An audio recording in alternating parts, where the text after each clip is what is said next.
দক্ষিণ কামৰূপ অঞ্চলত বক ইয়াতে বড়ো সাহিত্য সভাৰ 63তম যিটো বাৰ্ষিক অধিৱেশন এইটো হ'বলৈ গৈ আছে 19, 20, 21 তাৰিখত আৰু তাৰে কথা স্থাপন কৰিবৰ কাৰণে আজি কাৰ্যসূচী আয়োজন কৰা হৈছে। বড়ো সাহিত্য বা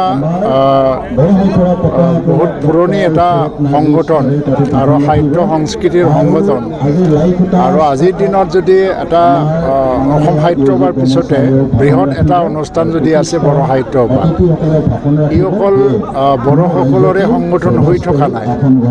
অসমত বসবাস কৰা বিভিন্ন জনগোষ্ঠীৰ ভাষা সংস্কৃতিৰ উন্নয়নৰ ক্ষেত্ৰতো বড়ো সাহিত্য সভা কাম কৰিবলৈ আৰম্ভ কৰিছে।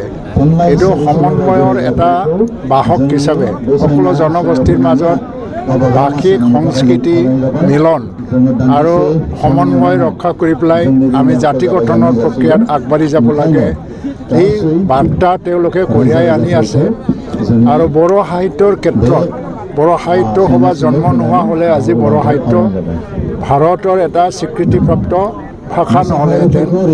সেইকাৰণে আজি বক অঞ্চলত যিটো বড়ো সাহিত্য সভাৰ বাৰ্ষিক অনুষ্ঠান বা অধিৱেশন হ'বলৈ গৈ আছে, ইয়াত সকলো জনগোষ্ঠীৰ ৰাইজ ইয়াত সহযোগিতা আগবঢ়াব। আমাৰ স্থানীয় বিধায়ক হেমাংগ ঠাকুৰীয়া, তেওঁ এই অঞ্চলৰে বিধায়ক, তেখেতে সভাপতি হৈ পেলাই ৰিচিপশ্যন কমিটিৰ সভাপতি হৈ এইটো সফল কৰিবৰ কাৰণে তেওঁ লাগি আছে। মই ভাবোঁ যে এই অধিৱেশন অকল বড়ো সাহিত্য সভা অধিৱেশন বা বড়োসকলৰ অধিৱেশন নহৈ পেলাই ইয়াত বসবাস কৰা সকলো জনগোষ্ঠীৰে এটা অধিৱেশন হওক আৰু সমন্বয় সংহতি আৰু ভাতৃত্ববোধৰ যিটো বতৰা বা ৰাইজক আমি ইয়াৰ এটা ভাৱধাৰা যে আমি সৃষ্টি কৰিব লাগে, এই ক্ষেত্ৰত বড়ো সাহিত্য সভাৰ এই অধিৱেশনে সফল হওক, এইটোকে মই কামনা কৰিছোঁ।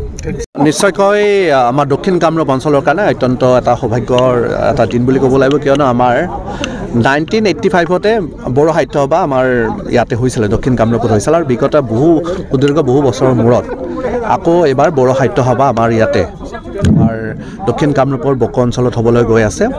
আৰু অহা 21, 22, 23, 19, 20 এই 3 দিন আমাৰ ইয়াতে বড়ো সাহিত্য সভা আমি আয়োজন কৰিম।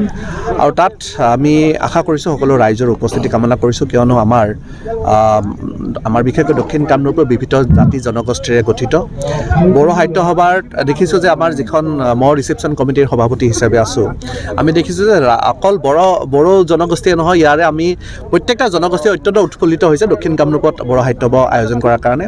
মই আশা কৰিছোঁ যে আমাৰ সকলো দক্ষিণ কামৰূপৰ সকলো ৰাইজৰ সহযোগিতাত এখন সাফল্যমণ্ডিত সাহিত্য সভা 63তম সাহিত্য সভা ইয়াতে আমি আয়োজন কৰিব পাৰিম। আৰু আপোনালোকৰ চেনেলৰ জৰিয়তে সকলো ৰাইজৰ সহায় সহযোগিতা কামনা কৰিছোঁ। ধন্যবাদ।